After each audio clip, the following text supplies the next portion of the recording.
দেশে দুর্নীতি, বিদেশে টাকা পাচার, ব্যাংকের টাকা লোপাট, অর্থ অপচয় বন্ধ করে শ্রমিকের ন্যায্য মজুরি নিশ্চিত করতে হবে বলে জানিয়েছেন জাতীয় সমাজতান্ত্রিক দল জাসদ সভাপতি হাসানুল হক ইনু।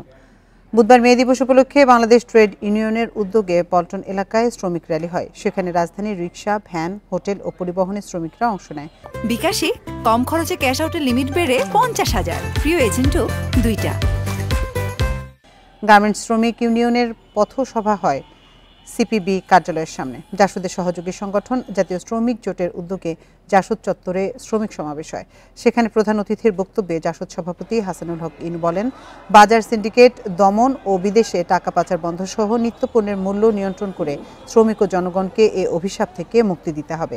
সমাবেশ শেষে একটি সুসজ্জিত লাল পতাকা মিছিল বঙ্গবন্ধু এভিনিউ থেকে গুলিস্তান পল্টন মোড় হয়ে জাতীয় প্রেস ক্লাব এলাকা প্রদক্ষিণ করে। বিদেশের টাকা পাচার, ব্যাংকের টাকা লুটপাট, অপচয় আর দুর্নীতি বন্ধ করতে পারলে শ্রমিকদের জাতীয় ন্যূনতম মজুরি দেওয়া সম্ভব। সুতরাং লুটপাট বন্ধ করো, টাকা বাঁচাও, শ্রমিকদের ন্যায্য মজুরি দাও।